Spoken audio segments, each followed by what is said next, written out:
Welcome, traveler. You must speak the ancient words to... Nah, just messing with you. You ready to play some D&D?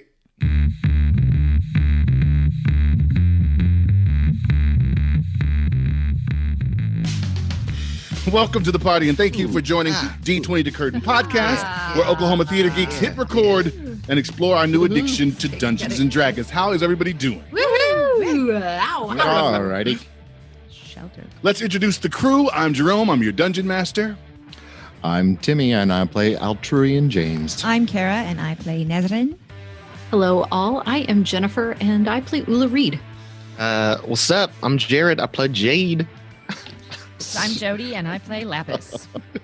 We're going to get into our game in just a few moments, but first we have a few bits of housekeeping we just have to get through. So we're going to start off. Jennifer has some stuff to say. I wanted to give a big shout out to our absolutely jaw-droppingly talented artist. We are going to load the pictures by Itzakak Udofia, who is an incredible artist from Nigeria, and he drew our absolutely stunning portraits. And we will be They are awesome. We'll be posting those on our Twitter, Instagram, and Facebook with the handle D22 Curtain. Yeah. I'm jealous that I don't have. I'm jealous that I don't have a portrait. Everybody got a cool picture except for me. Do you want me to draw you a stick figure? I will. Yes, I would like that very much. I will I would like that very much. Thank you, Jody. You're welcome. You have something you want to talk about? Yeah, I did. We're still finding ways to implement music into our show, but we do have to acknowledge the contributions of two of our amazing composers that we're using. First off, we want to thank Kevin MacLeod for allowing us and several other content creators access to his original compositions. Yes. Check out his expansive music library at incomptech.com. That is Kevin. incomptech.com. Yes. And then we also, we're so excited to have partnered up with our close personal friend, the extraordinary Louise Goldberg. Louise is an amazing jazz musician, pianist, theater musical director, and we're so lucky that she agreed to compose some original music for this campaign, like the lute tune from The Cavern in episode 1. And the main theme for the campaign, the badass character theme, Heroes Call. Yeah. So listen for those from her. Thank you so much, Louise, for being a great friend of the pod, sharing your talents with us. She's Awesome. badass. She We is love that amazing. Louise Goldberg. She's a badass. She's super kind to us and a great friend, and also part of a great band called Miss Brown to You. So we'll be putting all that information in the show notes so you can kind of check out some of their stuff. They really are amazing artists, and we're finding so many cool people to help us with this project. I think other than that, we are good to go. Are we good to go? Yeah, Please go. Let's do it. Let's rock it. I got my Right. dice ready. Do it. Do it. Cue that epic Harvey. guitar. Oh, yes, that's right. Wait, yeah, because there's one other thing. I forgot. We're gonna debut the theme tonight. Oh, wow. We're gonna debut Heroes Call tonight. Oh. So we want you guys to check this. This first thing you're gonna hear is you're gonna hear the music that she created for these characters. It's really cool. So Yeah. we are super stoked to debut this tune. And I So, want to hear it. Without any further ado, let's bring the curtain up.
Hero shot.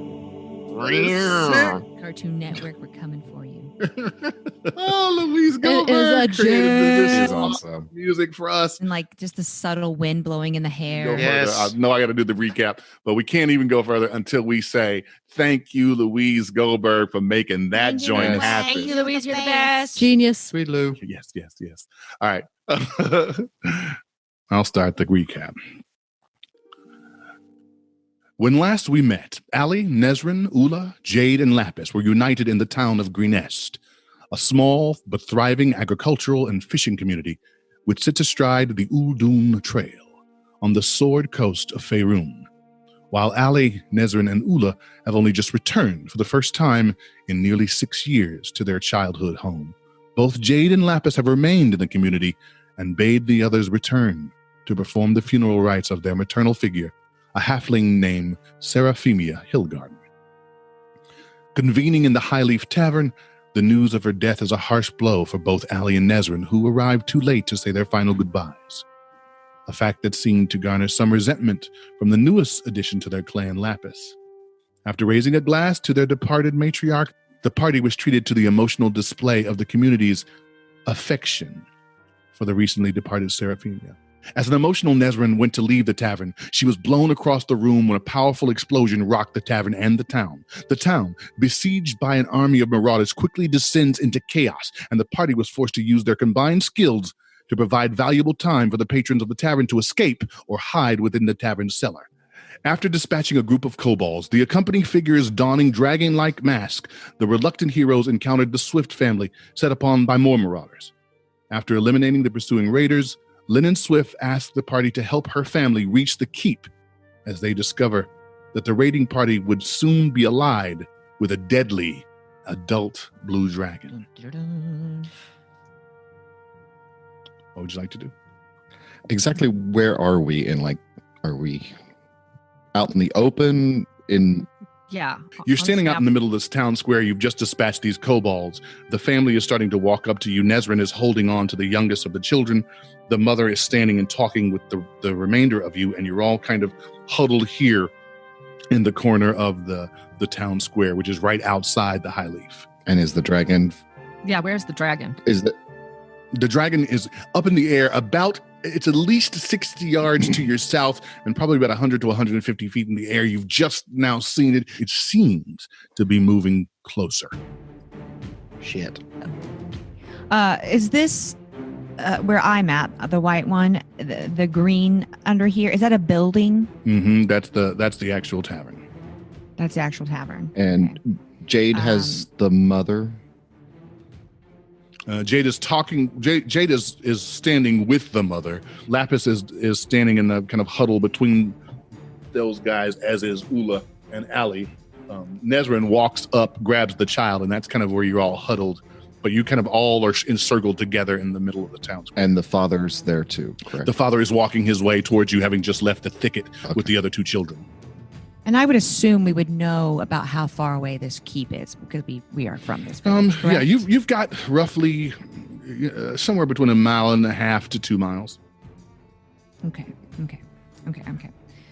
I just go hide and grab the father and try to get next to a building and just try to hide it next to the Nesrin shadow of a building. ducks into this alley, the kind of alley between the two houses with the child. And I'm imagining there's maybe like, is there any stuff? Well, I mean, you could hide close to the building. There are crates, there are boxes, those kind of things. There are hedgerows to the east and west of you, just outside of the kind of circle of buildings that makes up this town square. As you guys are starting to see the dragon, realize that it is starting to move into your general vicinity and move about. Father is starting to run towards with the other two children, looking for a hiding place. Nobody knows exactly what to do. I mean, how do you hide from a dragon that is 150 feet in the air? As this is happening, you start to hear chaos coming from inside the High Leaf Tavern itself. Members of the that group of denizens that had gone inside to hide are hearing this sound as the dragon gets closer, and the velocity of his the wings pick up and the volume of his scream picks up. Lapis, I'm going to have you roll a d20 for me. I rolled a 3. You rolled a who? 3. Oh, All right. Shoot. All right. That's good to Sorry. know. All right. We play reverse rules, so like low numbers are good numbers. You'd think. Can I try my other d20 and see if it's any better? I'm afraid not, How far friend. is the dragon? The dragon is about 100 to 150 feet in the air. He's probably at this time, he's probably getting closer to 50 or 40 yards to the south of where you are. But he's moving about, not necessarily making a straight line for this area. He may be sweeping around. You just can't quite tell. Is he in the path towards the keep? He probably seems to be close to where the keep is at this point. Make a perception check, Allie.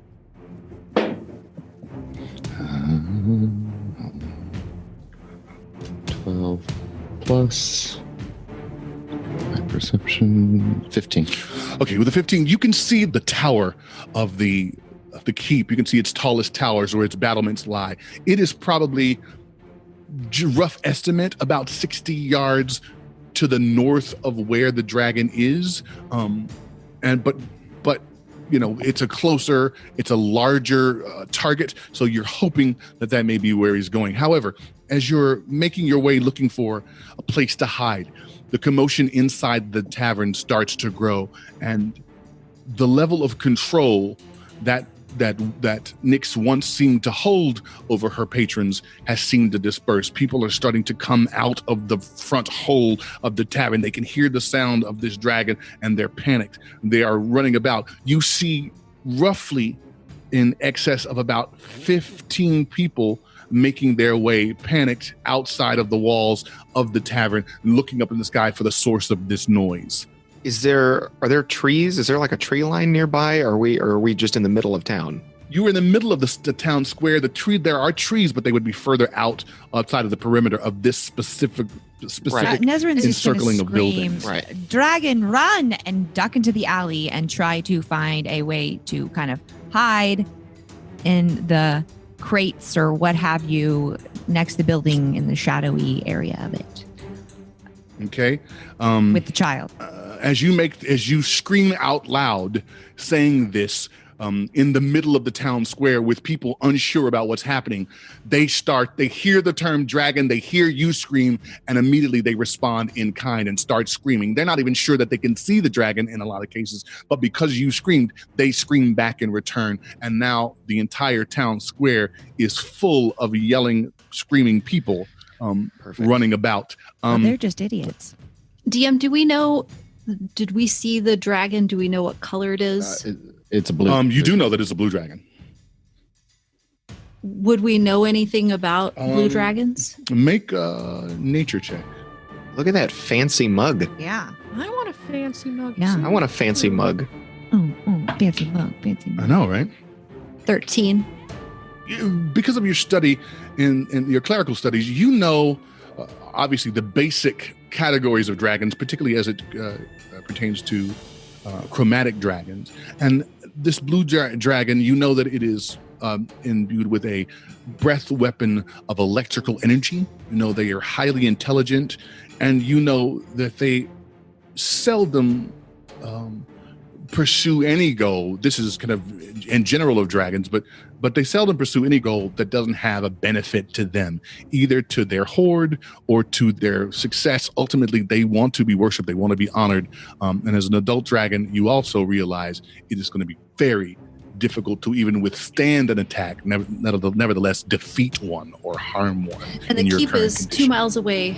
The dragon is in the path to the keep, essentially. The dragon is flying to the south of where the keep is, but moving steadily towards in your direction. In fact, as you guys have been trying to deal with the encroachment of more and more citizens coming out of the tavern, the dragon has gotten closer and closer and taken note of this den that is coming from the middle of the town square.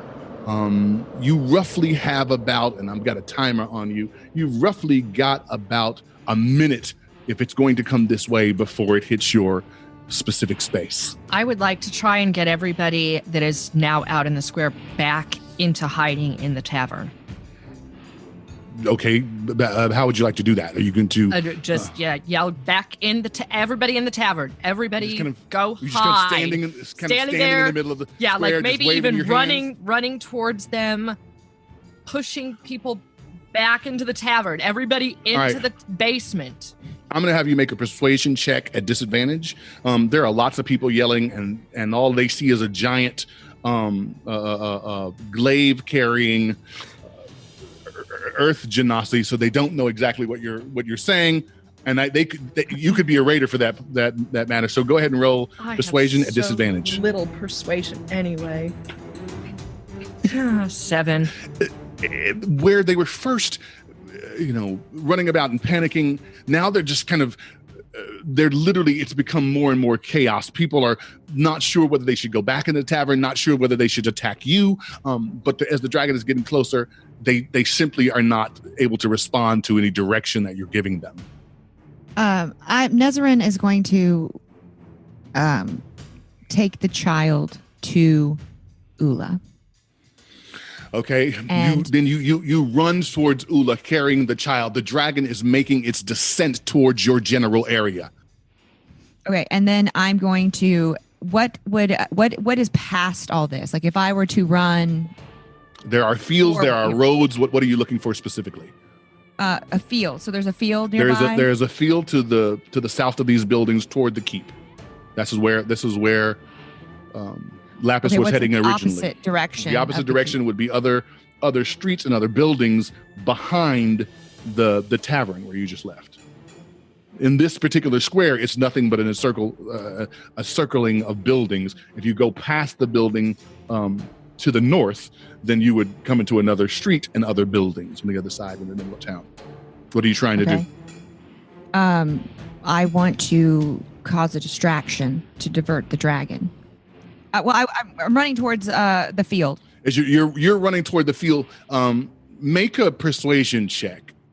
It is going to need to be a very high roll because there are a significant amount of people in the middle of the town square, and you're one person. Is there anything anybody wants to do as the dragon is making its ascent? It is literally now clear that the dragon has taken note of you, note of the three of the group of you. Of this group of people in the middle of the town square, and it is coming directly. Jaide draws his staff and just stands in not any kind of attack stance, but simply for protection of the people around him. 24. Okay, 24.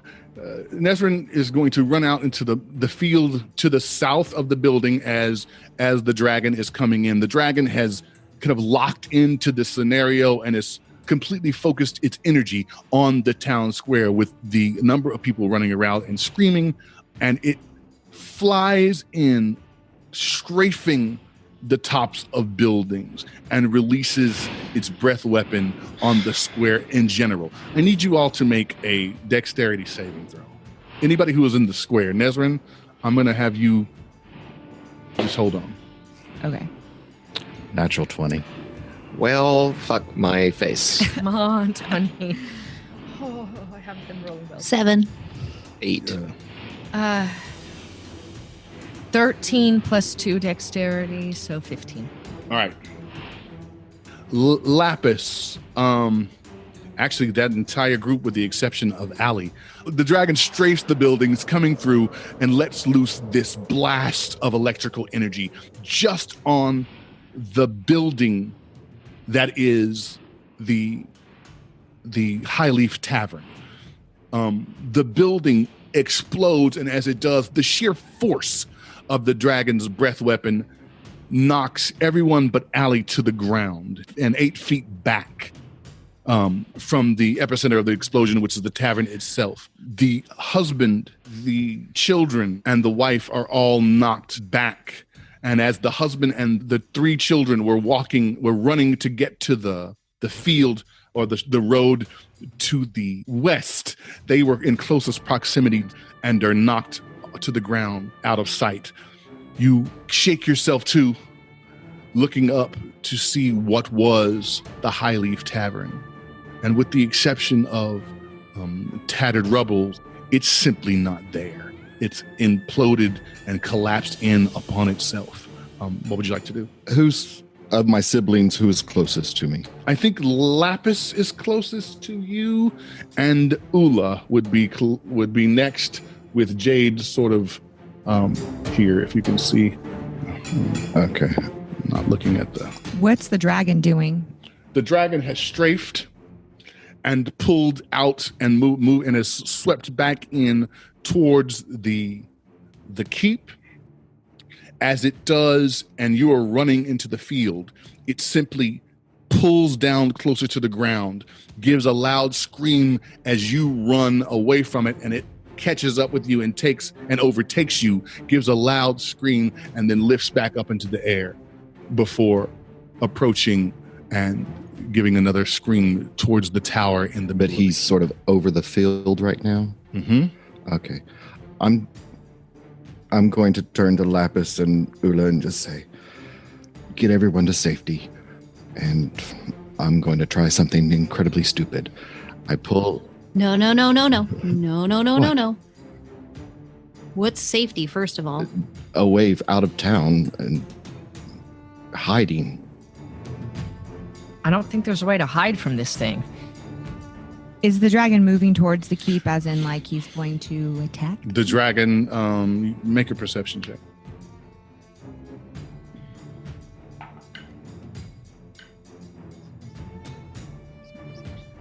Oh, I have no perception. 16. You could see that the dragon has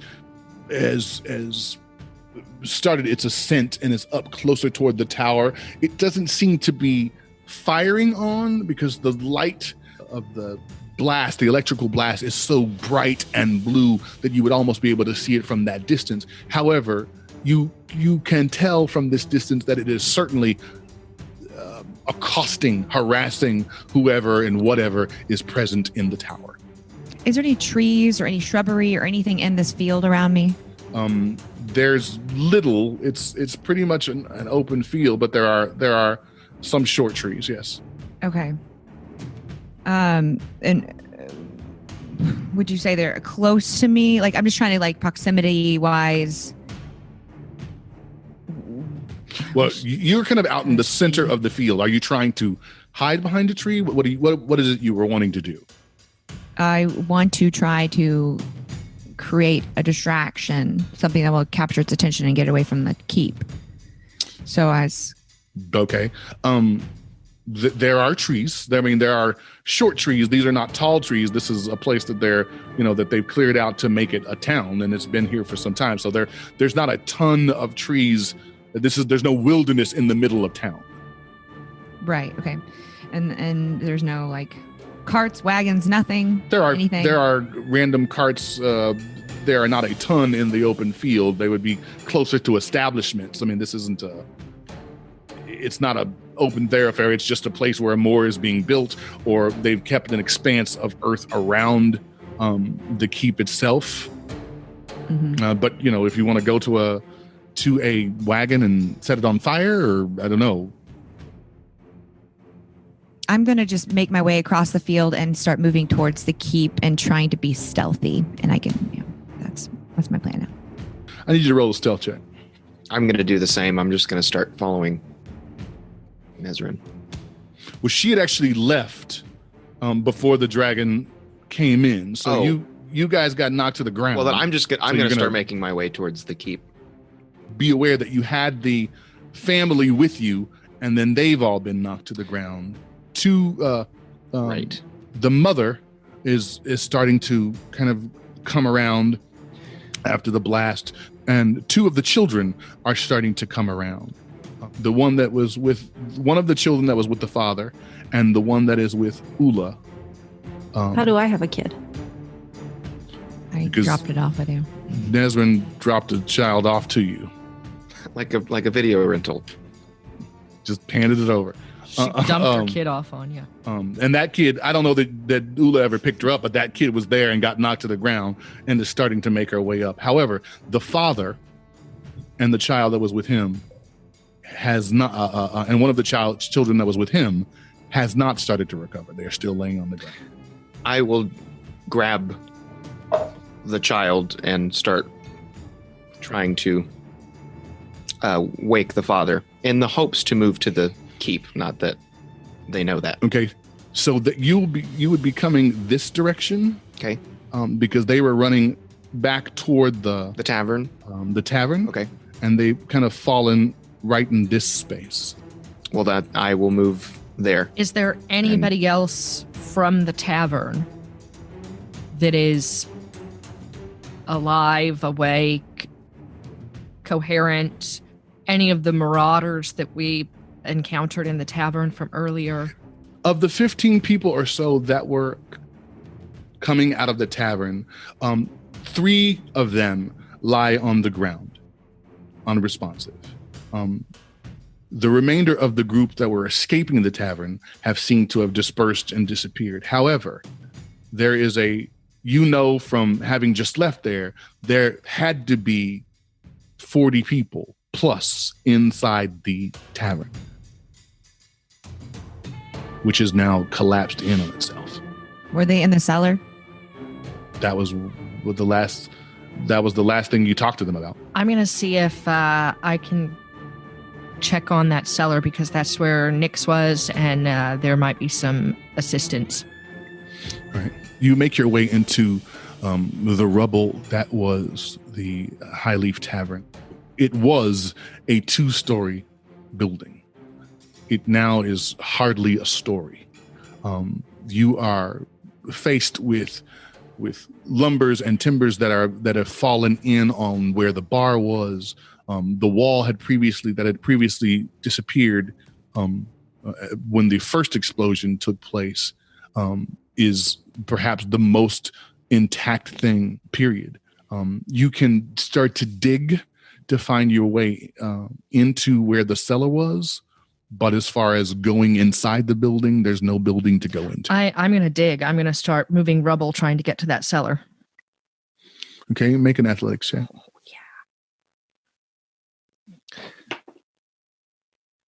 I got a 17 plus my 6 bonus. So 23. Okay. You literally just start hurling rocks and boulders out of the space, trying to relocate the actual physical bar inside the tavern, and ultimately make your way down to what you hope is a solid flooring that would reveal the opening into a cellar. As you're pulling rocks from out on top of each other and just literally chunking them behind you. I just said chunking. That was awesome. Oklahoma folks. You're literally throwing these rocks behind you and reveal a hand grayed with dust and dirt. You want to just keep digging? Yes. You pull rock after rock out of the space and reveal the long hand of the barkeep that was working that evening, who lays in amongst the rubble. As you keep digging, you eventually find the body of Nyx, the halfling. I'm going to call for the rest of my party, of my Jaide and Allie and Eula. I'll run into the rubble towards her and see what's there. Jaide, Allie, Eula, quick. What's up? We're needed here. I feel like that dragon he's not done. It's Nyx. Yeah. We've got to get the dragon out of town. And to the north of us, we're at the north end of town, correct? Right. There may be more in the cellar. We have to rescue them before the dragon comes back, preferably. They're probably safest here. Not if they're buried. We can come back, but if we're all gone, nobody can dig them out. I agree. Listen, guys, that dragon's here for a reason. Yeah. And we're just collateral damage. I think we need to move someplace safe to the farm, because we are in no shape to help anybody if we're all dead too. Agreed. Where's Nessie? I have no idea. Don't I know. saw her run off. Or did I see her run off? Did we see her run off? You saw her kind of in the midst of all of the people running around in the middle of the town square. You didn't see the direction in which she went because people were scattered all over the place. However, as you're starting to look about to see if you can't find Nesrin, you are making your way closer to the keep. You see a group of raiders involved in a conflict with several of the city guard. They are, holding their own at the time.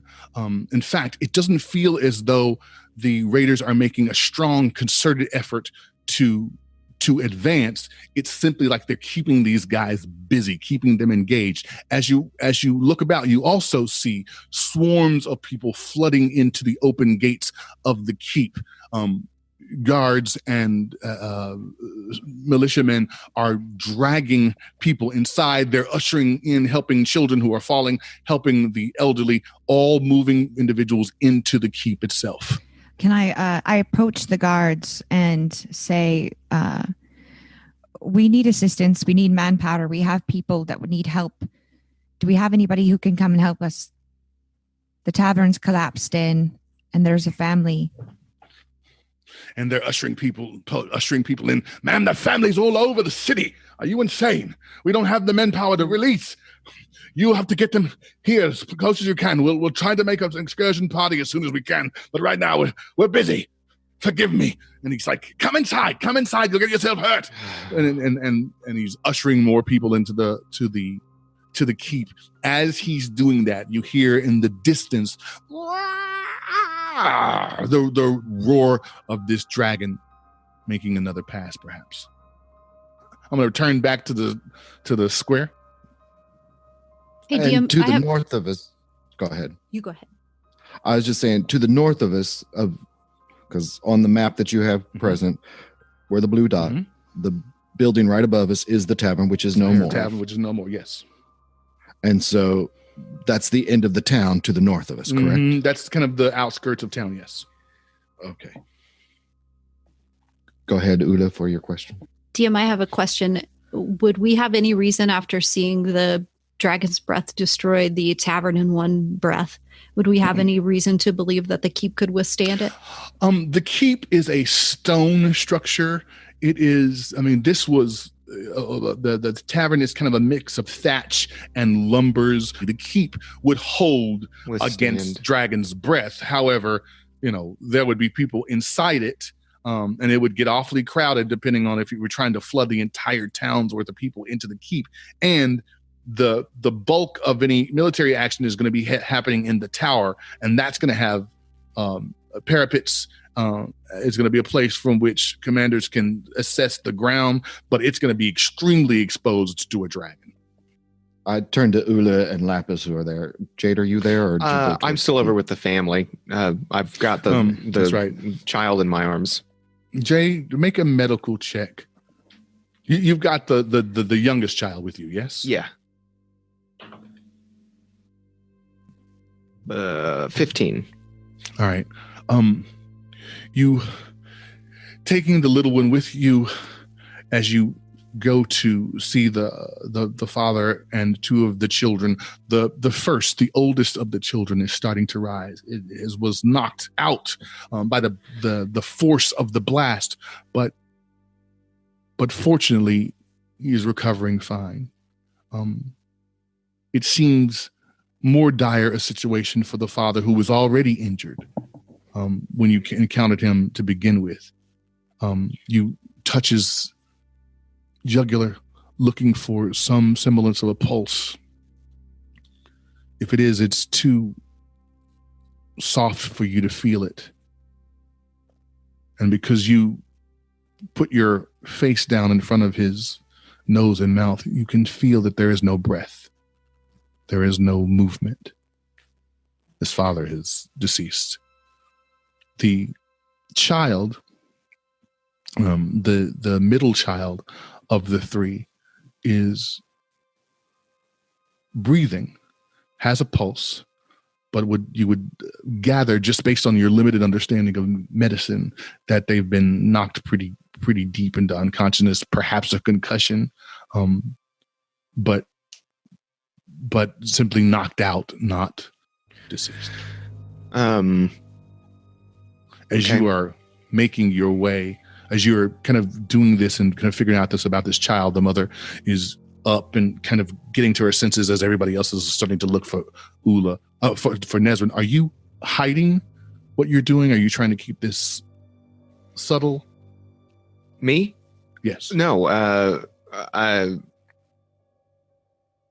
I'm just acting impulsively and grabbing them as quickly as I can. So as you do and start to check pulses and are trying to revive this second child, the wife looks over to you, sees you checking the husband, and then nothing happening. She runs to the husband, begins to check him, begins to shake him, begins to scream in torment, begging him to wake up, until ultimately she is simply collapsed to her knees, unbearably painful sobs. Her other two children responding to her and coming to her side, understanding the gravity of the situation as you're bringing about a response from this third child. I'm just going to look at the mother and say, "Come with me." She's just, what? Come with you where?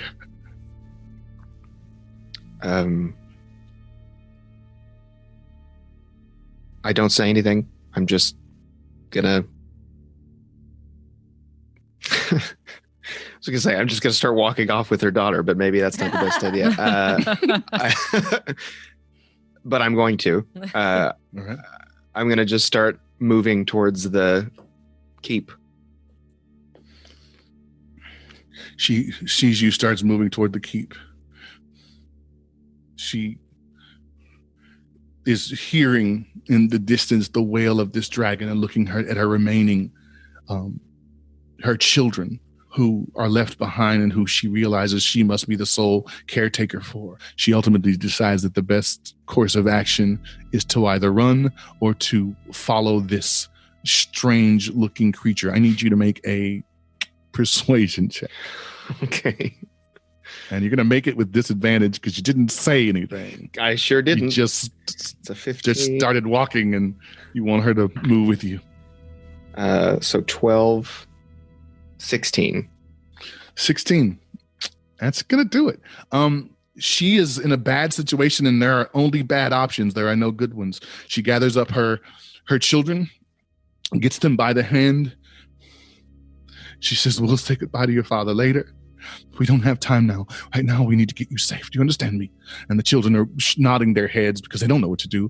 And they simply run lockstep behind you. As I'm moving towards the keep, I'm just going to turn to where the rest of my family is and just say, "I'm not leaving alone." Just from the attacks of the dragon, we see that he's hitting the town and sort of focusing towards the keep. What you saw is you saw him attack. You saw him fly in, strafe in, attack, do a breath weapon.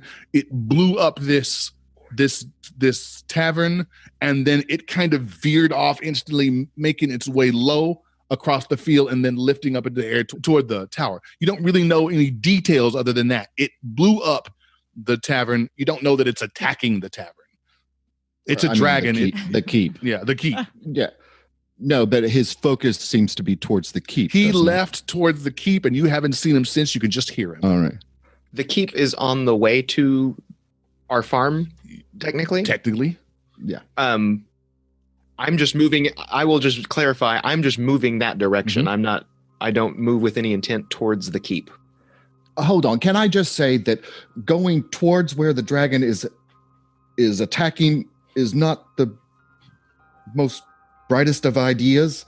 I point towards the north of us and say, let's go north away from town and get the hell out of town. Allie, we don't know where Nessie is. We don't know where Nessie is. Well, I know, but we can't help her if we can't find her, and there's a big giant dragon running around. Well, the dragon's going to keep running around until it stopped. So it doesn't matter where. Yeah, and it's going to be focusing its attention on the town. So let's get the hell out of town.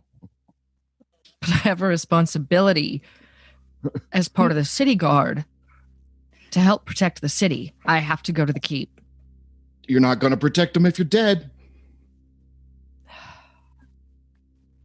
Jaide just starts running Towards with the keep. family towards the farm. You see Jaide and the family he has kind of taken under his wing just pick up their pace.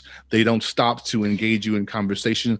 I assume that from your description, you listened for a minute. He stopped and kind of was listening to you. He hears you guys start to bickering, makes a decision, and takes the family onward.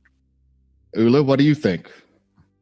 DM, I'd like to stop and listen because we just heard the dragon cry again. I'd like to listen to see if I can tell where he is in relation to where we are right now. Okay. Make a perception check at disadvantage.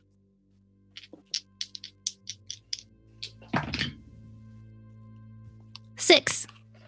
All right. You don't have any idea. Like you heard it scream out. You don't know where it is. But it does occur to you as you're looking for and trying to rationalize what's happening and put all these things in perspective, that dragons are incredibly intelligent creatures. They are not pets. They are not henchmen. They are not dogs, particularly adult dragons. If this dragon is involved, it was involved because it was convinced to be involved. It is not here on someone's chain unless it is a very, very powerful magic user who can control the dragon's mind. While that doesn't give you any information as to where the dragon is, it does kind of burn in your mind as you're thinking about it reasonably and rationally. As you guys are trying to make these decisions in the middle of the field, there are a group of 2 or 3 humans that are running past you on the far west of your group. They're running on the road, on the open road, just beyond the buildings. You can hear that they're making tons of noise there. Come on, we have to go. We have to go this way. We have to get to the keep. And they're not being particularly wise in their approach. But as it occurs to you, just completed having an argument in the middle of the town square. Perhaps neither are you. I look at Allie and I look at the direction that Jaide just ran. My baby brother. I'm following Jaide, but I'm being very quiet and cautious. I have to get to the keep. So I'm going to take off towards the keep. Are you going with Eula? Are you going separately? If Eula's going that direction, I'm going with her. But if she's not, then okay. Yeah, she's going towards where Jaide went, which is where Jaide was moving toward the keep. He expressed it as going towards his home, but your home, the farm, is in that same direction. It would just be well beyond that. Then yes. Okay, so Eula and Lapis start to make their way. And I watch them, and as they go, I start to mutter under my breath, my fucking siblings are so fucking stupid and I will begrudgingly follow. All right. DM, do I notice anything, the raiders that are having confrontation with the guards? Do I notice anything suspicious or overhear anything that they might have an idea of why the dragon's here, or if they're no, at this particular moment, nobody's having a discussion about the dragon. I mean, they're fighting. There is, any level of fighting with guards. There is pushing back raiders. There is ushering people into the keep, but they're not really discussing, what the dragon's doing or anything. And particularly because on the ground level, these are kobolds and what you are kind of thinking of as a cult or a faction of some sort. You can't get a specific read on what they're doing or what they're aligned with, but you can tell that the figures in the dark robes are somehow connected to the kobolds, although they're not clearly of the same ranking or relationship to whatever larger idea is going on. For the purposes of of this moment. Nesrin, what are you doing at the gates? Are you just waiting there? Are you going to make your way back toward the people you were trying to get help for? I'm actually going to try and make my way to the tree closest to the keep. Okay. Well, you were at the keep. You were talking to a guard that was helping people. So you'll make your way over a little bit more time. I'm going to say it's going to take you roughly half hour to get all the way to the keep itself. So I wasn't already at well, the keep? you were, that's what I wasn't sure what was happening before. And I apologize. I think maybe I jumped the gun on that. You were talking to a guard in the perimeter, but let's just say for the purposes of this, you made your way, but it took you about 30 minutes to get there to have that conversation. Can I hear, do I have any idea of the direction the dragon is? Do I hear the scream, I guess? Just like everybody else, you hear it above you. You can make a perception check if you like. Okay. I don't have any perception, but okay. Yeah. I didn't hear shit. No, you didn't. You don't actually hear where the dragon's coming from. As you, Jaide, are kind of taking the family into the field. Are you making a beeline with them? Are you trying to skirt the perimeter? What are you doing? I'm definitely keeping a kind of a watch on the sky, and being as quiet but quick as possible. Okay. Make an insight check. Excuse me. And DM, just for understanding and clarity, about how far away is this keep from these woods? Which woods are these? More like the ones across the river area. Or the ones that would be about another 45 minutes to get to those trees. If you're talking about in this area, yeah, that would take you another half hour to 45 minutes to get there. It's 11. Okay, at an 11, you realize a couple of things. One, a dragon's going to have an overview of what's happening, and Right. while you're small, it'll be able to see more people moving easier than it'll see a single person moving. Also, the best way to mask yourself from a dragon from that bird's eye view is to get close to something where he's going to mix you in with it. He's not going to be able to detect you next to a building.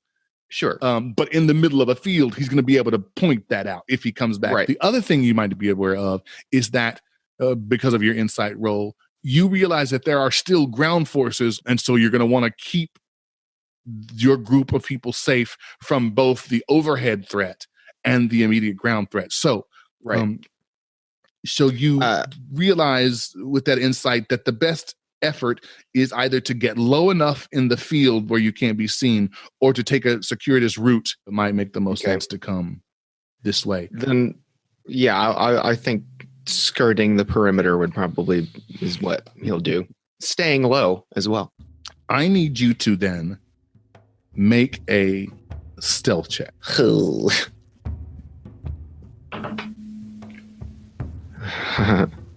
15. All right. Now, Jaide, you move into the field moving quickly and then immediately stop your charges. Put your hands behind you and kind of get them to watch your action. You smoothly and slickly start to move around the perimeter, going first to the west from building to building and kind of running from building to building to stay out of the line of sight from both above and on the ground.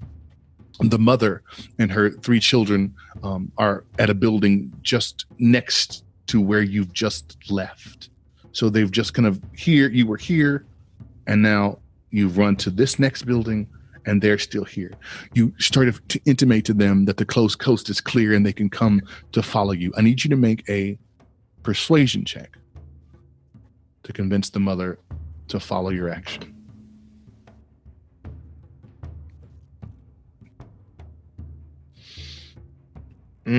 This dice. That's 5.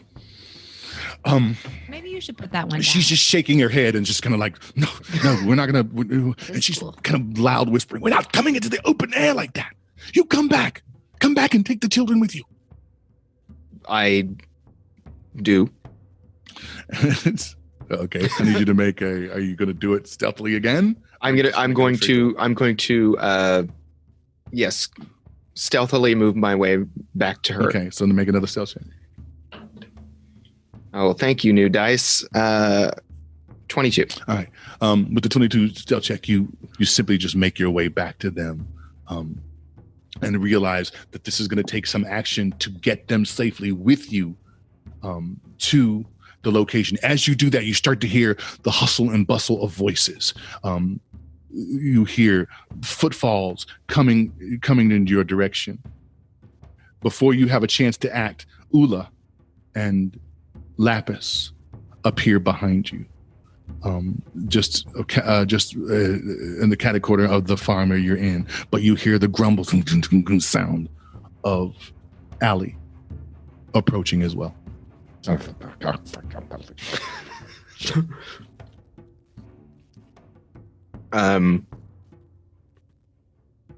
just gonna wait until they're gathered, I guess, by me. Okay. And then if they don't say anything, I'm just gonna keep moving. I'm not here, so I'm going to say we need to get to the keep. Got to get to the keep. You are kind of assembling and together in this little space, and in the midst of you hear you can hear the sounds of clanging of metal. You can hear not only in the distance towards the keep, but in your vicinity. You are aware that there are marauders and raiders still about in this space as you're having these conversations. You don't see them at this moment, but you know they're close by. I say quietly to Jaide, you take point. And I turn to the mom and her kids and I give a little shh. And I'll come behind you guys. Make a persuasion check. Oh, this is my wheelhouse. 18. There you go. Eula's demeanor, just kind of her calm manner and kind of the high pitch of her voice, and sounds friendly to the children. They start to smile in response. It's a weak smile, but at least they seem to be engaged in listening. The mother nods, understanding the instruction, and looks to Jaide as though, what do we do next? I just quietly say, I want us to go home. And start moving. But you'll get us to the keep first, right?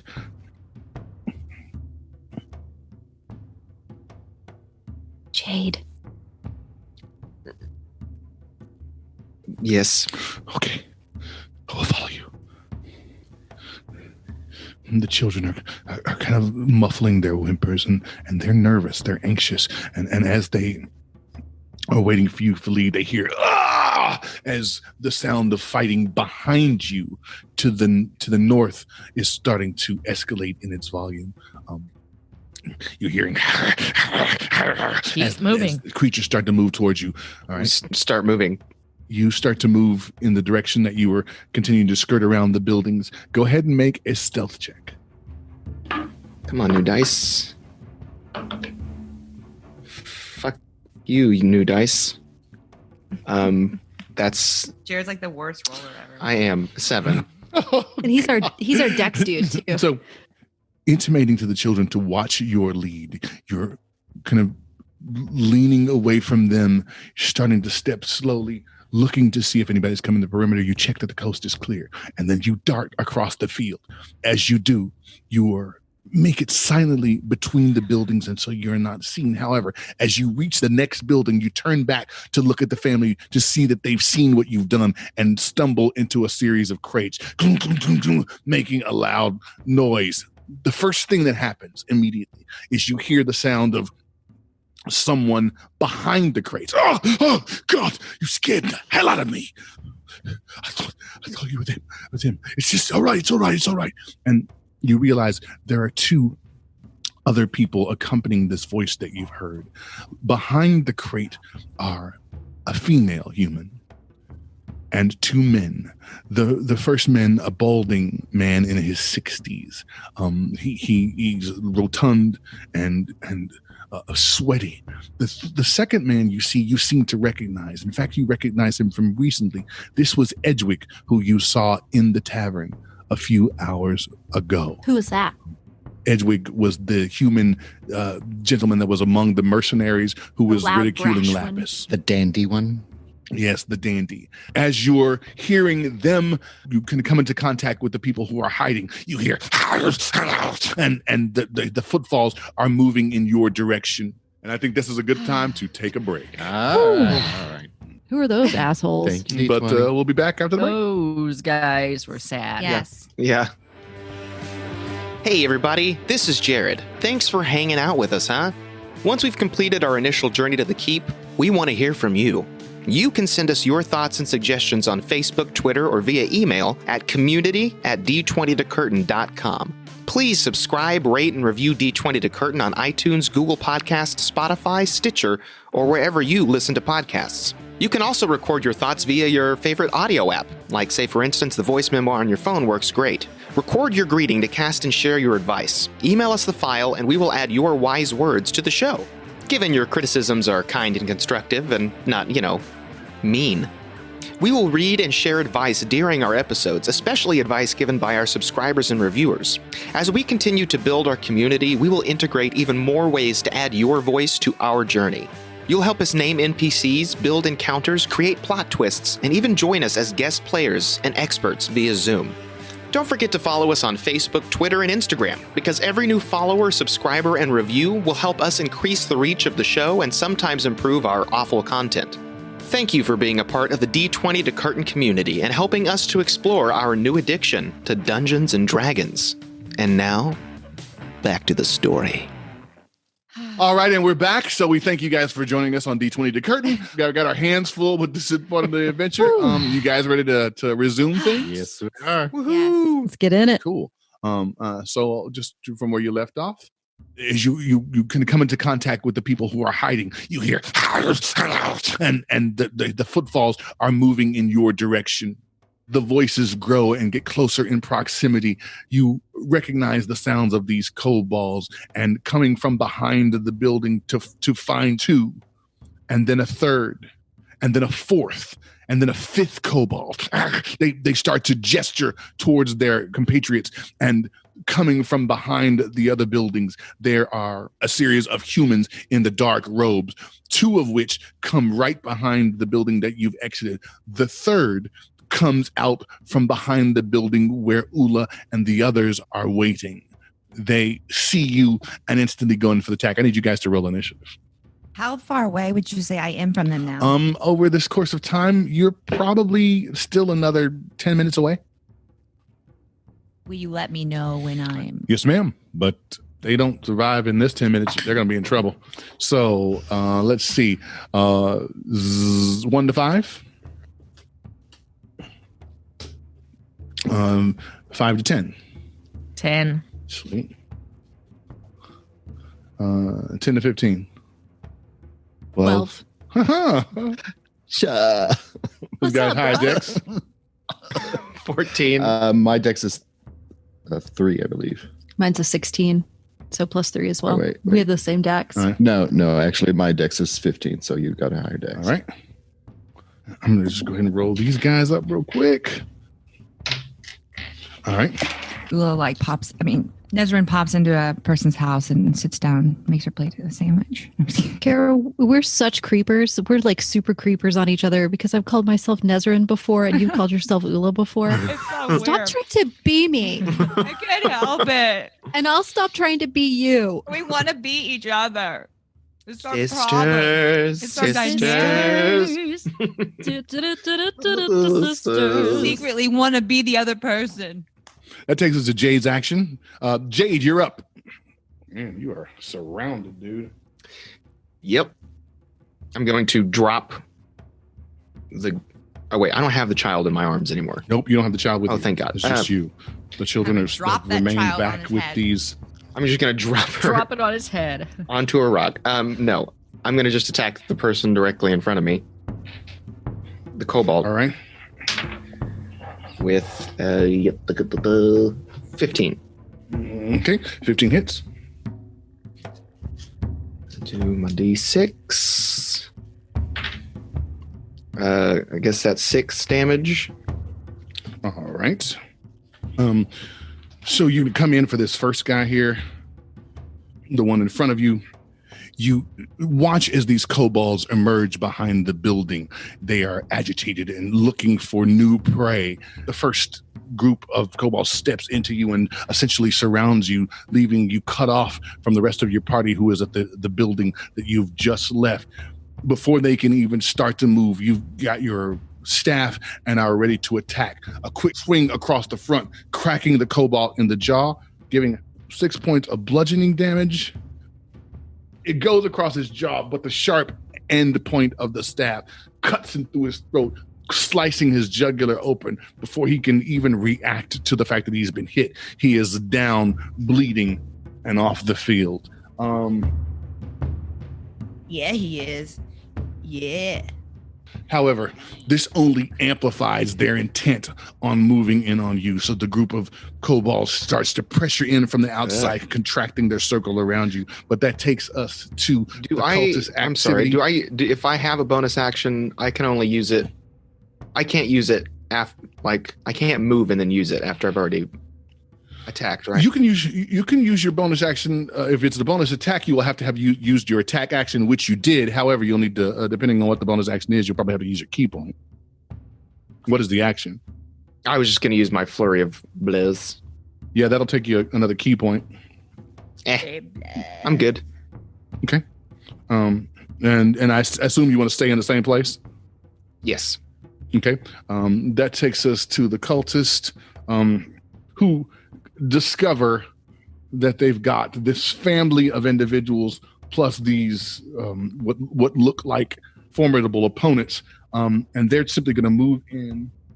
This guy is going to come in towards Lapis. That is an 21 to hit on Lapis. The second will attack Eula. That is a natural 1.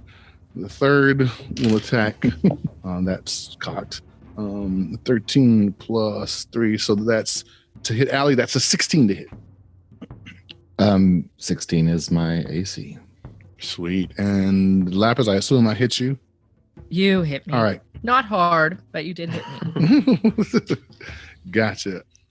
So for Lapis, that's going to be 4 points of slashing damage as the cultist just reacts and instantly pulls its scimitar with a wide stroke, slicing you across the arm. Allie, that is 4 points of slashing damage.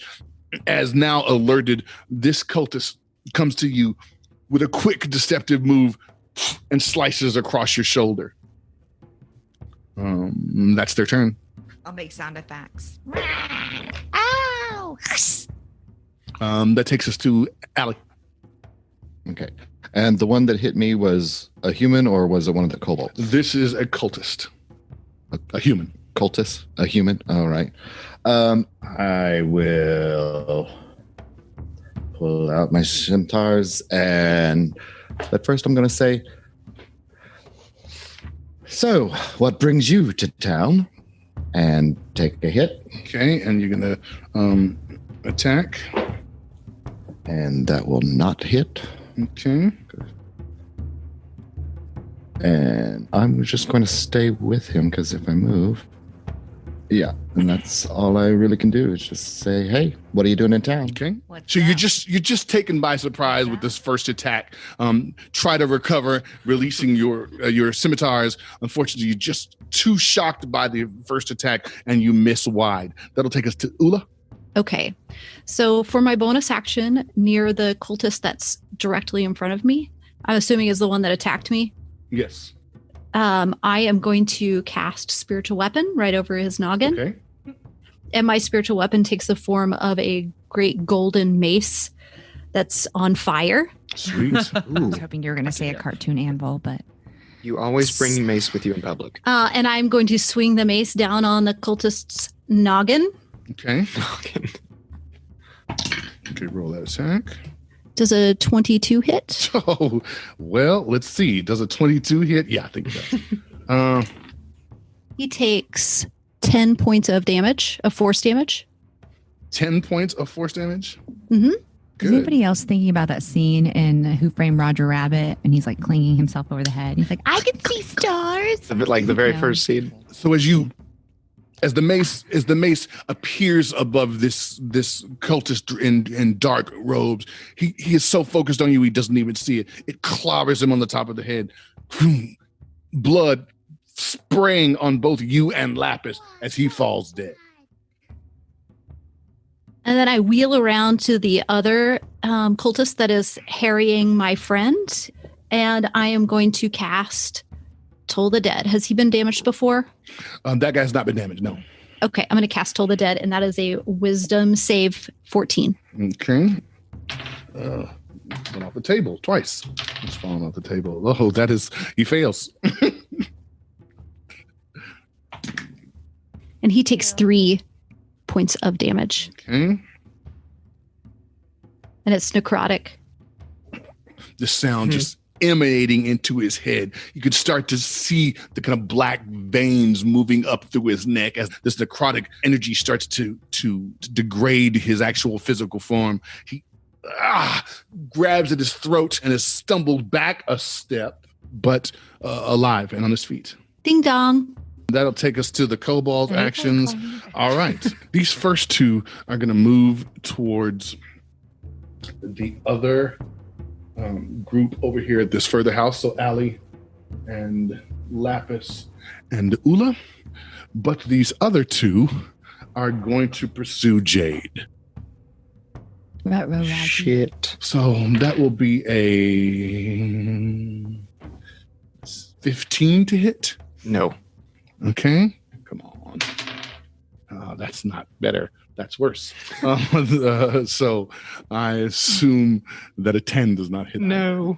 Both of those kobolds coming at you, just kind of snarling and spitting towards you, slicing these daggers at you, both missing since you're simply too fast. It's almost one of those just kind of back one shoulder, back another shoulder, as these humans that you've come into contact with are skirting across the floor, trying to get away from you without drawing too much attention to themselves. In the meantime, these other two kobolds have come here. The first isn't going to make it quite with his reach, but the second will make it to Lapis.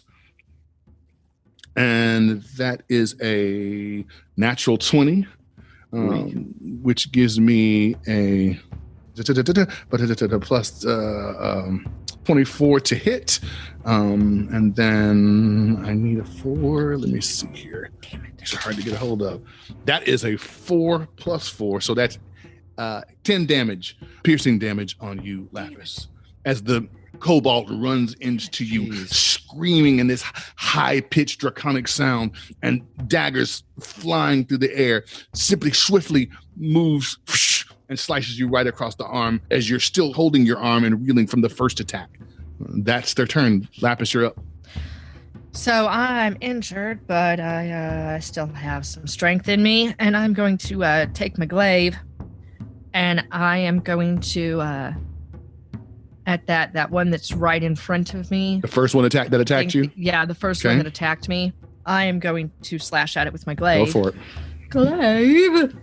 Let's see if I can do some damage to the stupid thing. That is a natural 13. You rolled a 13? Yeah. That's plenty. You roll damage. Okay. Then let's roll some damage on that fucker.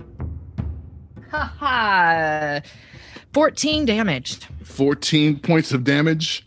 Yeah, just because that's so high. Bring it down. Well, I rolled a 10. Yeah. Plus 4. Yeah, bring it down. What do you mean bring it down? Kill So him. you explain to us how you want to kill that son of a bitch. Oh, yeah. Okay, so with my good arm, the glaive is in, I just take it and I just slash it down just right across his head, slashing his head just diagonally, Cantaloupe. just lopping his head off. Oh, Do sweet. you splash me with I am kobold brains? slashing everybody in the You've got vicinity noggin remnants. with a shit ton of cobalt brains and blood and bone. coming from high above him. That just glaive attack just slices across the face of him, splits down the front of him. Brain just is, exploding out into the space, both on you and your compatriot Eula. He's gone. All right, Jaide, you're up. I'm going to go to the guy that's to my right, I guess. It doesn't particularly matter, but sure. Sure thing. Yes. Oh. Let's do an actual roll. 15 again. 15 will hit. Sweet. D6, and that's another 6 damage. 6 points of damage on another kobold. Again, Jaide is just clock. Kobold goes down. Clock. Kobold goes down. That guy is toast. Sweet potatoes. I will go ahead and spend a key point and just get rid of this, attempt to get rid of this. Okay, so remember, flurries of blows is your unarmed strike. Yes. 22. 22 hits. Sure. They're freaking kobolds, dude. D4. And then 5 damage. 5 points of damage? Yes. Good gracious. So you're cracking these guys with staff, cracking another guy with staff. The guy starts to come up and move into your vicinity. You just elbow him right into the nose, forcing his nose up into his brain. That guy's gone. And you still have another hit. Fuck yeah. So I think I'm going to go after the guy to, yes. That guy. So go for it. And 15. And 15 hits. I'm just That very hits. casually walking. See. And then 6 damage. Again, just a quick jab into the nose. This guy goes down and is off the field. In that moment, you realize that the people that you've discovered behind these crates have started to slide away and walk out of the space. You are free of enemies on your side. However, your siblings are surrounded. I'll start moving that direction. Okay. That takes us to the cultists on the other side. That is a 6 plus. Oh, please let it be something. Okay. So 9 Against 2. 9 hit Allie. Oh, 9? No. Yeah, I didn't think so. And then this guy is right here, and I just don't think he's gonna go after Lapis. No, he's not going to go after Lapis. I don't think I think She's too technically scary. you're more than Yes. 5 feet away, so he's just gonna skirt this way and come after Eula. I'm going to impose warding flare on him, so he rolls at disadvantage. Okay. Well, that was not that great to begin with. That was a 13. This is a 4. So no, he's not going to hit. He comes after you with his scimitars and simply just cannot get these targets, although he's skirting around this giant earth Genazi with the glaive and tries to go for an attack on an Eula and still is not successful. That will take us to Allie. All right. And I say to this guy again, seriously, what brings you to town? What do you want? What do you need? And I take a hit on him. Okay. And that would be a 16. 16 hits. And that will be a 5 damage with that one. Okay. And then I will do another bonus section hit. Go for it. And that does not hit. Okay. 9. What was your spell, Eula? Just so I know. I don't remember. It's actually a feature of a light cleric, and it's warding flare. charmed? No, it just blinds him for a round. Okay. Gotcha. All right. Okay, so that will take us to you. You're up. I'm going to swing my spiritual mace over toward the gentleman that is harrying me. Okay, And I'm going to swing it down at his noggin. go for it. 17 plus 6, 23. 17 sure does hit. She's going to be known as the Brain Basher. He takes 11 points of damage. 11 Damn. points of damage. The Yikes. noggin nullifier? Bring him down. It's just going to truly, like Roger Rabbit, swing down and right on the top of his head and just kind of crush him inward. Birds or stars? Birds or Sweet. stars? And that will remove him from the field. There's only one. Hold on a second. That's my bonus action. Both. I'm gonna wheel around at the person who is messing with my brother Allie, Mhm. and I'm going to summon another giant angry bell that's going to swing right behind his head. So he needs to make a DC 14 Wisdom save. All right, come on, dice. Here we go. Nope, that's a 4. He takes 5 damage. And he has taken 5 damage. All right.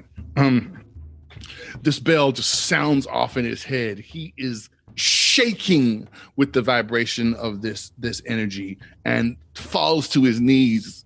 The reverberation in the sound just making him claw at himself with pain until he falls face forward dead. Ding dong. I was interrogating him.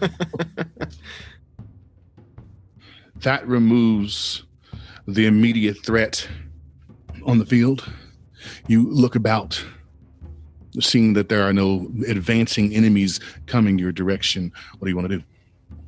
Where's the mom and the kids? The mom and the kids have moved over here toward the building as they started to see the cultists show up, so they're close in your vicinity. I look at them and give them like a thumbs Covered in up. blood and brains. covered in Yeah, brains. Covered in blood. kobold brains. Skull Awesome. bone dripping down your face. Just because I want to know what happens. Roll a persuasion check. I want to see how they feel about you in this particular moment. Whew. 11. Okay, good to know. Thank you. So they're kind of eyes wide, but firm in the realization that they're safe for the moment. But again, they start to panic about moving towards their destination. Where about would I be now at this moment? You're probably just starting to arrive. Can we see her? Sure. For the purposes of So I come brevity. strolling up being a turkey leg. No, I'm just kidding. And I'm like covered in brains. She's eating a sandwich. Yeah, so I don't notice at first that it is them. What I take notice of is the people covered, they like looking like walking zombies, just blood, brain, matter. The bodies of fallen enemies laying on the ground amongst them. The night air is getting chillier. The family is starting to moan and groan with their anticipation and concern. And to top all of this off, at this exact moment, you hear the scream of the dragon in the distance, and you see at the top of the tower in the distance to the south the flash of electrical energy. I would like to investigate the body that I was interrogating. Sorry. Just I take his mask off, see if it's human, dragonborn, what. Check his pockets for any information about what the hell's these people are doing here. You reach down and pull the mask from his face, which slips off. This is a human female. This is make a perception check. 16. It's human. It's female. She doesn't seem to be, there's nothing specific about her that stands out other than she's fairly dark skinned, but there's nothing specific about her that you see on her face. As you search her pockets, you find nothing with the exception of a loose copper. 1 loose copper. Mm-hmm. All right, take it. But no papers, badges, No documentation, no insignia. Okay. All right. These people were smart and realized that they were being They were on a raiding mission. They didn't want to be identified. They wanted, of course, they didn't know that they would come into any resistance, but whatever resistance they came into, if they fall. I take the copper and give her a kick and say, bitch. Okay. The body does nothing, but the but the children and the mother take note.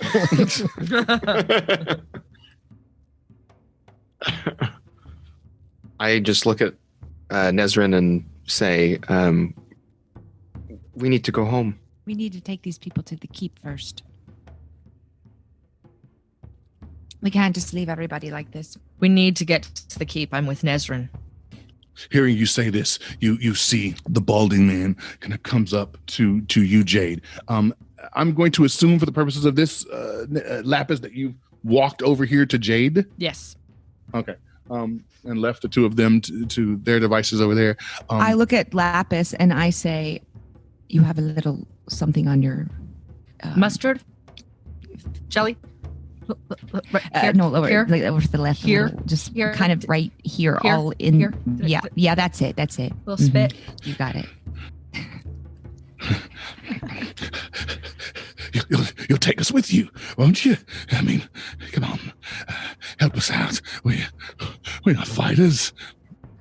We need an escort. The balding man says to you, Jaide, having seen you do, just damage upon damage with these kobolds.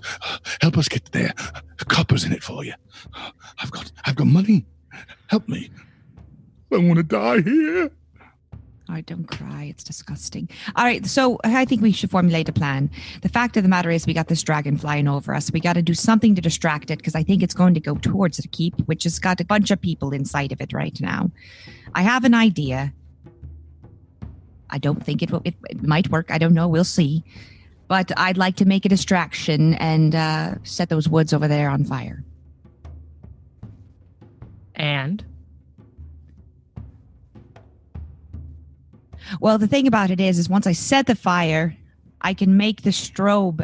I can strobe the light of the fire and hopefully distract the dragon. Isn't the dragon doing plenty of burning on his own? To give you guys time to get these people to safety.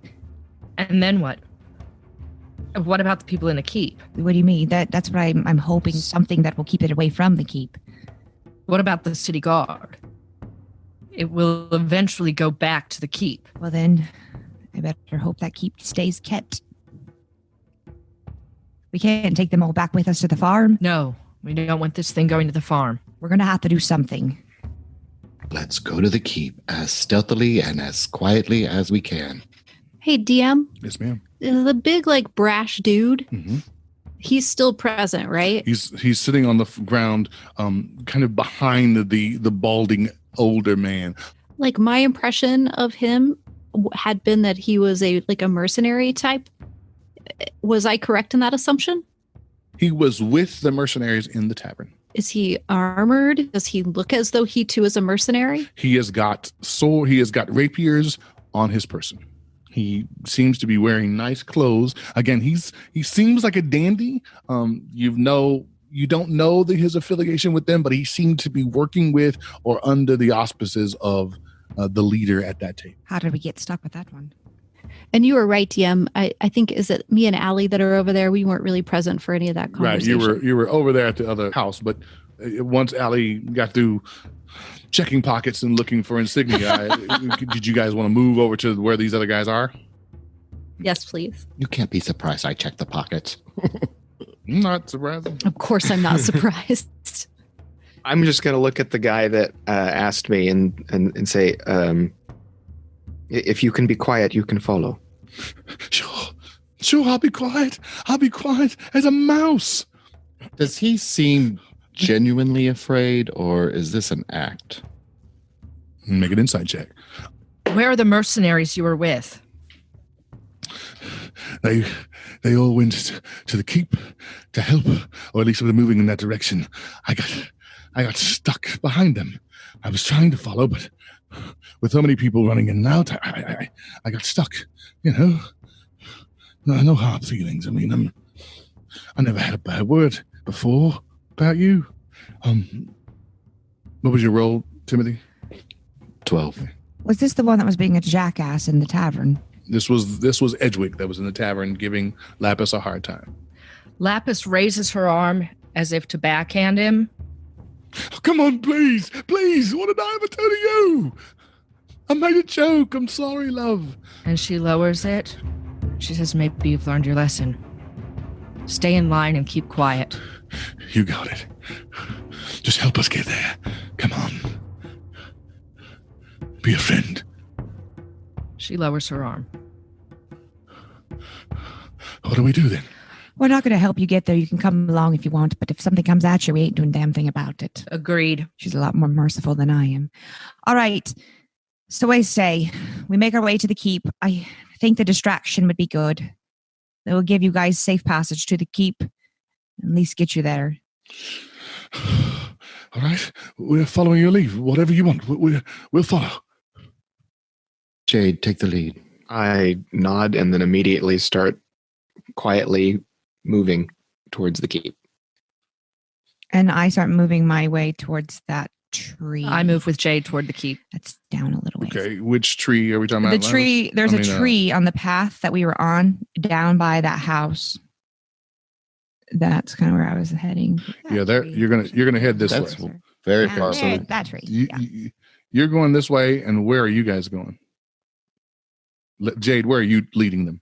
Still kind of around the perimeter, around those the I want to make a beeline for the keep. I would say Right. but it's kind of a field, right? And you said we could potentially crouch. You've got a big open field. You've got people. You can still see lines of people forming, getting themselves ushered into the keep on this road ahead of you. There are a few soldiers holding off raiders in this area. Do I recognize any of the soldiers? Do I know? They're It just far would be away. too far to see. I call out as Lapis starts to take off.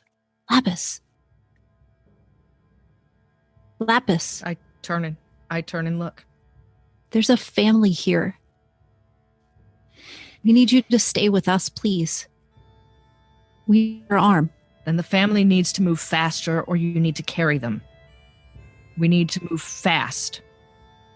I look towards Eula and say, in kind of a strange change. So you don't go to the tree. No, I'm going to head to the tree. I'm heading to the tree. So you're at the tree. I'm at the tree. So Nessie left again. Yep. I'm just gonna start moving around the kind of toward the left, skirting the outside of those buildings or huts, whatever they are. And I'll follow Jaide and the family, but I'll bring up the rear and I'll keep my Behind the eye. family? Yes, and I'll keep my eyes behind us. I was Gotcha. going to bring up rear to stay in the back then. If you want to bring up the real Eula, Okay. that's fine. So just your marching order would be Jaide, then the mother and her 3 children, and then the 2 of you. Yes. How big are the children? 6, 7, and then I think 10. We said there are 3 children. So Jaide, how are you approaching this? Are you moving swiftly? Are you moving quietly? I am moving swiftly but quietly. Is that a combination that I can? Sure, we can do anything. Roll a stealth check at disadvantage. 15. Making your way on the outside perimeter, showing them the example that you want them to follow. You're keeping yourself low and hunkered down into the ground, but moving steadily without letting your knees touch the ground. The children and the mother are watching you. They see your example. They're a little nervous, but they're going to make an attempt. And with Ali and Eula pressing behind them, it kind of gives them an encouragement to move forward. I need you two to roll a stealth check at disadvantage as well. us too. Yes. 15. Okie 9. Okay. They're following your example. The children and the mother quietly move, following the group of you.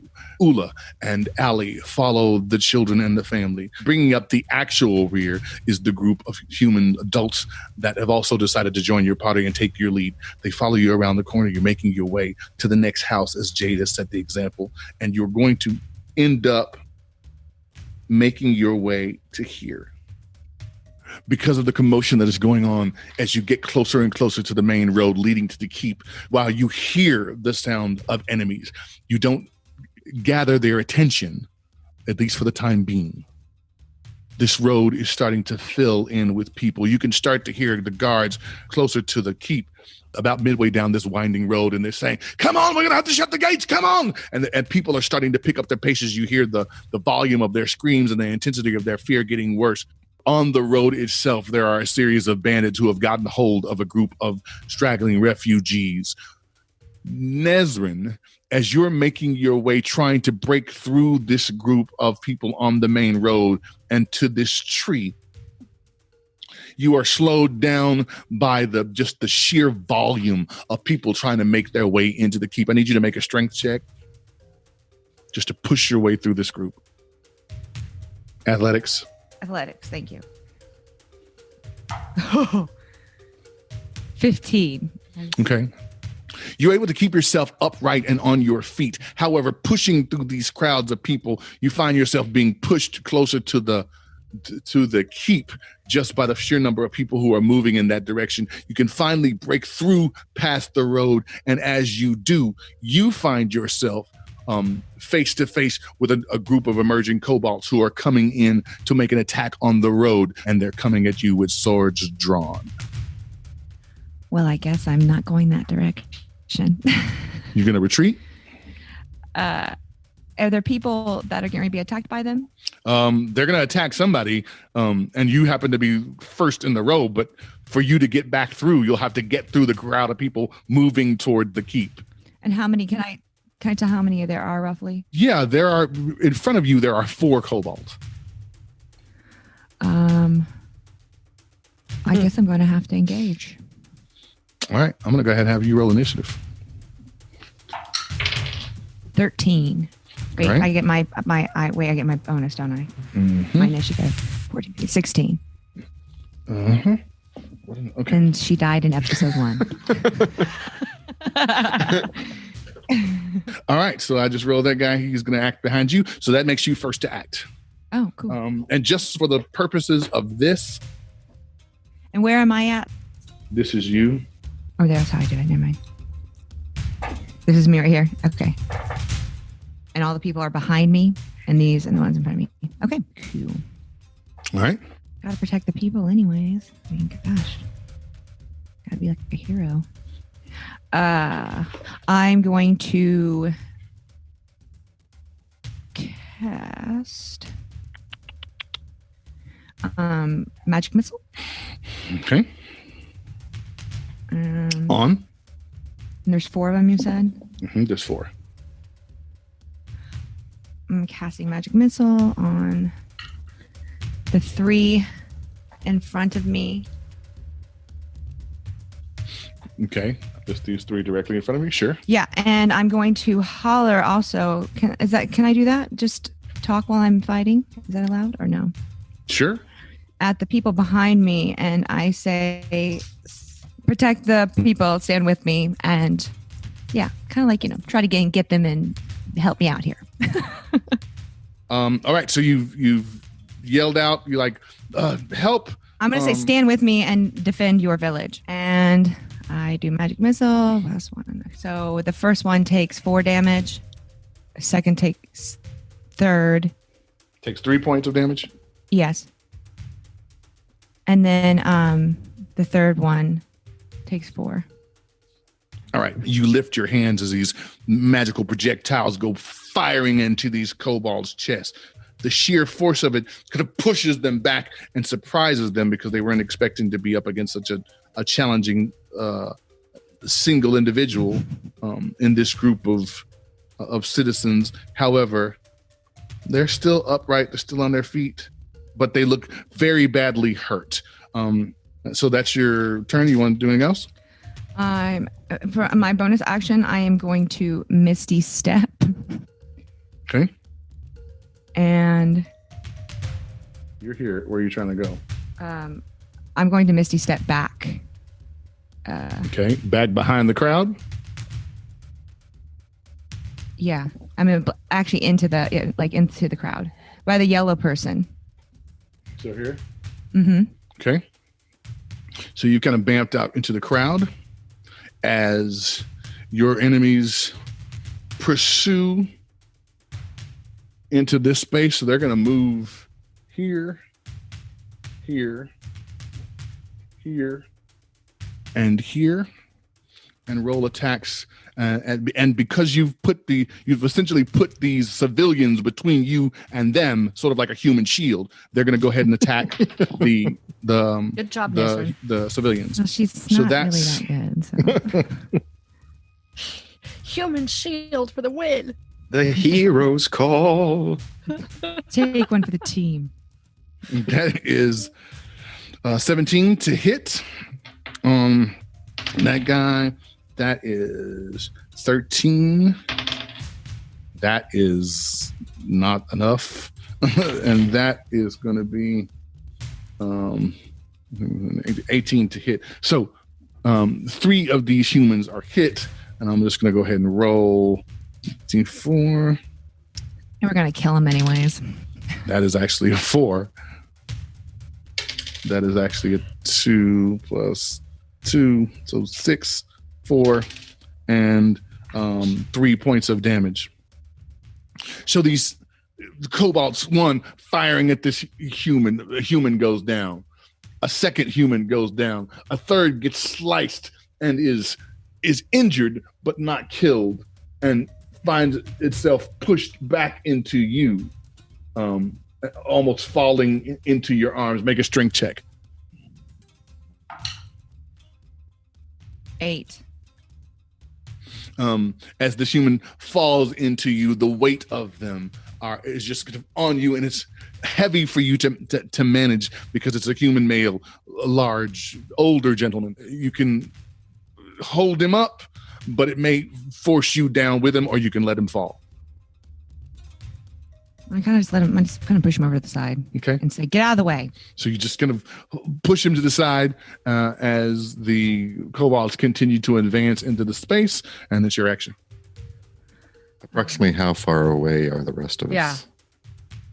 You're still quite a ways away. Okay.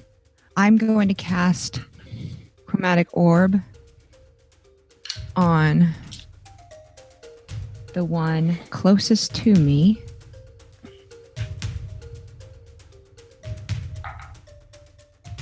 18, does that hit? 18 does it. Okay.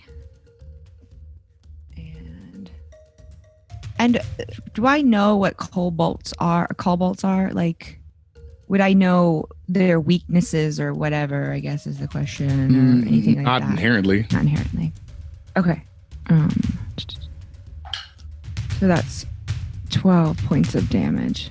Poison damage. Okay. So you attack this guy. That poison damage drops him to his knees. He is sick and convulsing before he falls flat dead to the ground. And For the purposes of brevity, I'm going to assume that the rest of the party is continuing their movement towards the keep, and in just a moment we'll be arriving on this main road. and I'm going to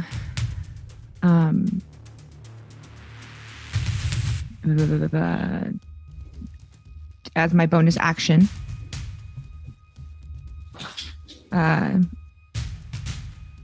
cast a tempestuous magic and take flight into the air. Can I take it, right? As a bonus action, you can cause gusts of air to surround you before or after you cast a spell of first level or higher that allows you to fly up to 10 feet without provoking opportunity attacks. Mm-hmm. Yeah. That's what I'm going to do. Okay. And where are you going with that? I'm going to, over the crowd, head out. All right, as you guys, as you are lifting up in the air, the group led by Jaide is starting to come into the main road. They're seeing this attack taking place. They can't see, all the combatants, but the sight of this celestial orb in the air gives you some indication that it's a magic user. And then it is followed by Nesrin being lifted in the air 10 feet over the crowd. Yeah. And you're just hovering over them. Yeah. Okay. Yeah. I don't want to stand in them, but I also don't want to be killed. Yeah. Dragon comes in and just snaps her up in the air. Little dragon bite. So she's up over the crowd, floating above this group of kobolds. That'll be your turn. Okay. Can I see her because I kind of broke off from Jaide, Allie, and Eula to make a beeline for the keep. Can I see Nesrin? You made a beeline, so you didn't come this direction. Okay. You went straight toward the keep, so you're further along the road. But can I see Nesrin from where I am? Make a perception check with disadvantage, but I'm gonna go ahead and roll as these guys. They will continue to make their attacks on the crowd. That's a natural 18. 14. That's a 6. You can see a figure, what looks like a figure that is very tall over a group of people. You can't tell that it's Nesrin, and you can't actually tell that it's flying. It just seems like a very tall individual. However, it's so tall that it almost doesn't make sense. That is a 15. So 2 of these attacks hit. That's a 4. That's a 1. So the first kobold attacks the next civilian. The civilian falls down dead. The second jumps in with his dagger, tries to get a solid attack, and actually hits the person next to him instead of the person he's going for, but does 1 point of damage as the person falls to the ground, holding onto its arm and crying in the midst of the other citizens who are literally about to trample these people. That takes us to your action, Nesrin, and at this point, the remainder of the party is on the road with you all. Do you guys take note of what's happening with this fight? Do you take any interest in that? Are you focused more on getting your folks into the keep? How many bad folks are there? Make a perception check. It's going to be a high DC because you're trying to see through the crowds of people trying to make their way into the keep. Even though this fight is happening on the road, these people are focusing on getting inside. They're not concerned about whatever's happening over here. In fact, they're trying to get away from it because they don't want to be a casualty of the fight. Perception? 17. All right, you can tell that there are 2 or 3 combatants in this thing up ahead. It doesn't look like a large scuffle. And then, and looking at that, you see this elevated figure rising above the group, hovering over the top of these civilians who are literally now trampling over each other, trying to get into the forward keep. How many feet away are the bad guys? Are the kind of guys that we can see? What you can see is that the whole encounter is probably about 40, 50 feet ahead of you. Can I jog forward about 20 feet? Sure. I'm going to have you join the initiative.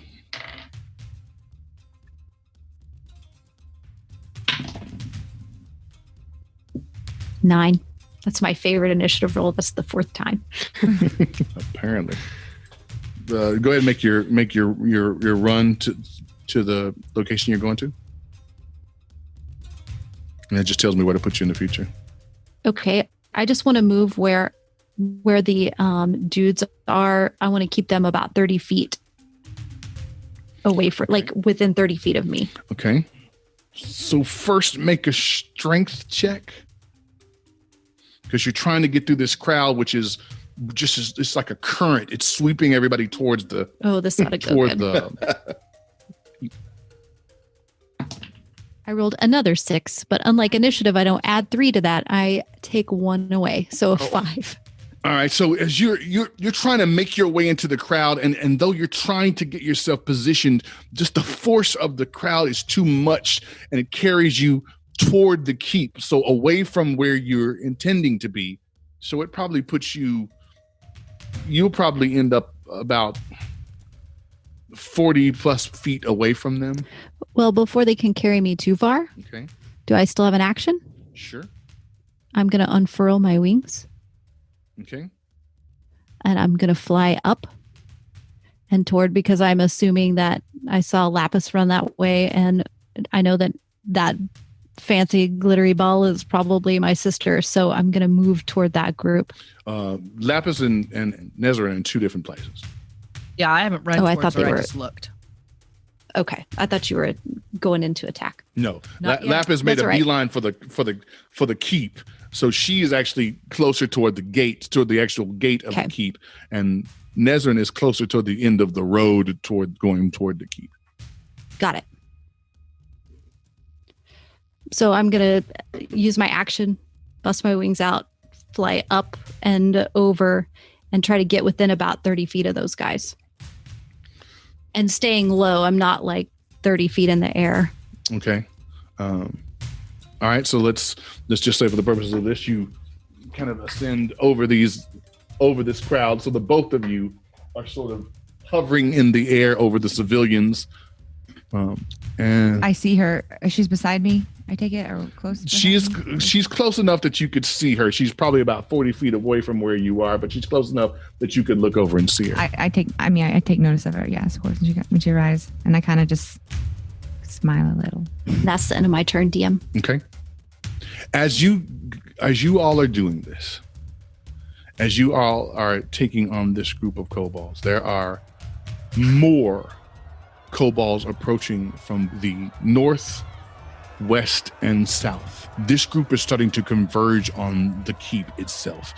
Jaide, Allie, the remainder of your refugees are trying to make their way into the actual bloodstream that is flowing into the keep. You're hearing the guards scream, "We've got to close the gates! Shut the gates!" And as that's happening, the dragon comes out of the darkness of the clouds, making a loud screeching sound. It's almost unbearable because it's so close, and he so quickly comes out of the darkness screaming, and he starts to make a strafe towards the road of citizens making their way into the keep. And that is where we're going to end our session. Yay! So we're gonna have to fight a dragon, is what you're saying. Well, At some you- point, we're well, gonna take have to fight a damn you- dragon. Probably should have gotten to that keep, I'm guessing, but Trying. I don't know. We'll have to figure out what the plan is. Or left town. or left out. Sorry.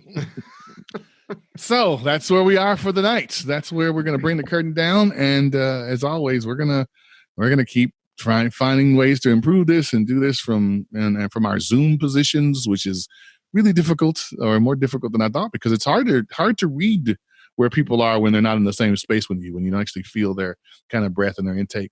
However, It's also hard to I can't wait to. see, because you're like bouncing That's- between yeah. things, and you're like, Well, that comes with everybody splitting up. Thanks a lot, guys. That's okay. It's all good. It's all good. So that's our show. We'll be releasing new content in the near future. We're going to make sure we get all those wonderful links for the great theme song and our incredible character art provided by Louise Goldberg and Insakak Udofia.